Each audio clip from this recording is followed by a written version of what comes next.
The big debate tomorrow night is in the city of Philadelphia, which is in the Commonwealth of Pennsylvania. Now, in a previous episode of CNN News Central, I circled Pennsylvania many times to emphasize just how important it could be in the election. Watching from home when I was doing that was CNN's senior data reporter, Harry Etten, who is standing right here to kind of put some meat on the bones, right, and do a better job than I did of just circling Pennsylvania. I'm going to be additive. I couldn't do a better job. I'm just going to make the product you've made even better.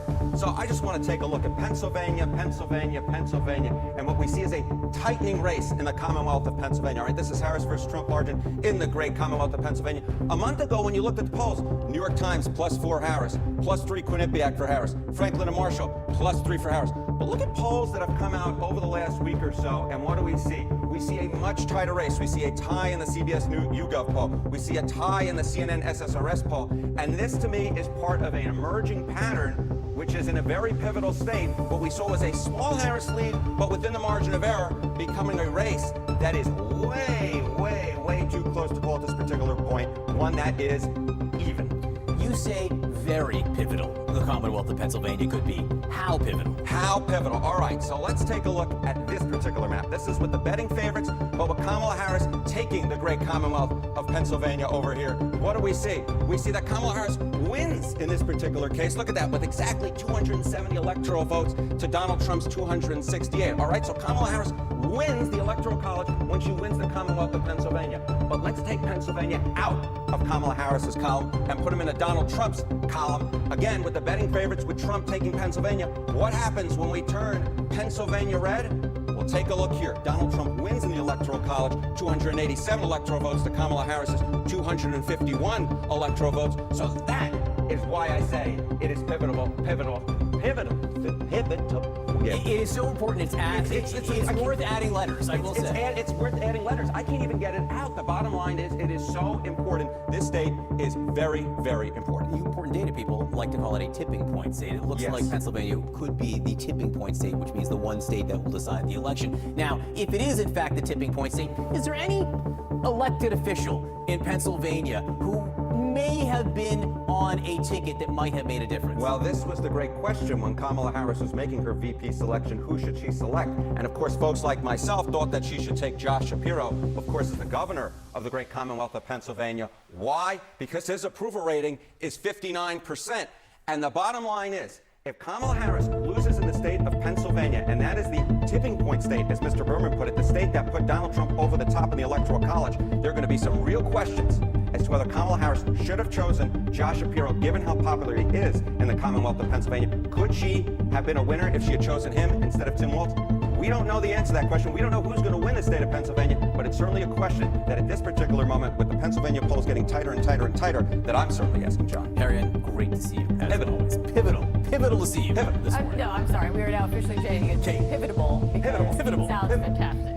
We're going with that. Thank you, gentlemen. Let's talk about all of this and how pivotable it all is. Joining us right now, CNN senior political analyst and senior editor with The Atlantic, Ron Brownstein. It's good to see you, Ron. Okay, Ron, you coined the phrase the blue wall. Recently, you were writing more about the history of the blue wall, how Michigan, Pennsylvania, Wisconsin have voted the same way in every presidential election since 1980, save one. That suggests what, though, Ron, this time around? Yeah, I mean, it is striking. These are states that are demographically and economically similar. And as you know, they voted the same way in every presidential election since 80, except one. They've even voted the same way in every gubernatorial election since 1994, except one. They tend to move together. That's the history. But as you're noting, we're seeing something of a different pattern potentially this year. If you look at the totality of the recent polling, the CBS poll yesterday, the Say 24, YouGov Project, and the CNN polls last week, I think you look at them all together, they suggest that Harris is opening kind of, sort of, a little bit of space in Michigan and Wisconsin, which means, as you've been discussing, if she can add Pennsylvania, she gets to exactly 270. Pennsylvania looks tougher. By the way, looking at this even more narrowly, Pennsylvania and Michigan have voted the same way in every election since 1940, except for one in 1976 when Michigan went with favorite son Gerald Ford and Pennsylvania Pennsylvania one with Jimmy Carter. So for them to separate, obviously history, prior results is no guarantee of future performance, but for them to separate would be a striking deviation from our history over really the last 80 years. It is really fascinating. And Axios, kind of summing up the polling trends of recent, Axios put it this way this morning, which I loved, kind of speaking to all American voters. You live in a toss-up nation where every election brings coin toss close fights to run American government. I mean, is that just what you add it all up to and what we see now? Well, it's really kind of a striking dynamic in that. I was recently talking to Karl Rove, and he was reminiscing about how many states, as recently as the 2000 election, they were playing in, either on offense or on defense. Places like Tennessee or Kentucky that we no longer consider, or West Virginia even, part of the dialogue. What's happened is that the number of swing states has dwindled to 6 or 7.